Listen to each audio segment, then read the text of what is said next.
أذكر أني كنت راكبا مرة في الطائرة قادما من بريطانيا ومعي أحد المشايخ من إحدى القنوات.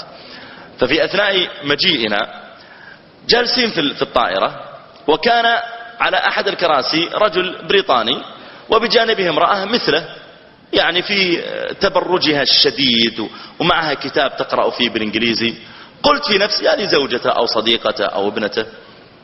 فأقرأ في كتاب أنا وصاحبي ونتحدث أحيانا. غابت علينا الشمس ونحن في الطائرة، فسألت الذي بجانبي قلت أبو عبد الله نصلي هنا أم نصلي إذا وصلنا؟ قال لا باقي ساعتين ونصل، خلاص نصلي في الرياض. طيب فتحت الكتاب جلست أقرأ. تفاجأنا أن هذه المرأة قامت وفتحت الدرج الأعلى وأخرجت حقيبتها وأخرجت عباءة وخمار، ولبست العباءة والخمار وصلت المغرب، مع أنها شديدة التبرج. قلت في نفسي أشهد أن لا إله إلا الله وأن محمد رسول الله. كيف؟ قال أبو عبد الله شوف تصلي، والله تصلي. قلت استح على وجهك، احنا مطاوعة وبنصلي إذا وصلنا وهذه تصلي في الطيارة، قم خلنا نصلي. فقمنا لأجل أن نصلي، وهي كانت قد انتهت من صلاتها، نزعت العباءة والغطوة ورجعتها في الشنطة ورجعت. فأقبلت عليها وأنا مار، قلت يا أختي بارك الله فيك، الله يجزاك خير على أنك، طبعا كنت غاض بصري وأنا أتكلم معها،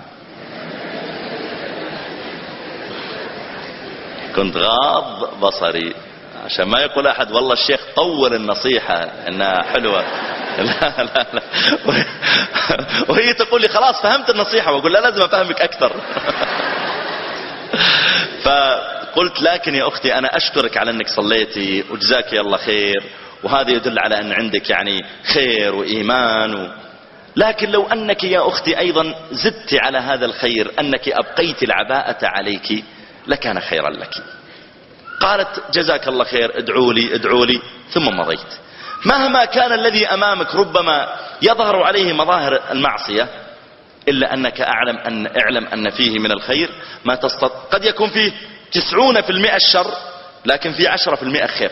زدها 10% حتى تصل إلى 50، ولا تقل أنت أصلا فاسق أنت فاجر وتبدأ تنقص 10%، زدها لعل الله تعالى أن يصلحه على يدك.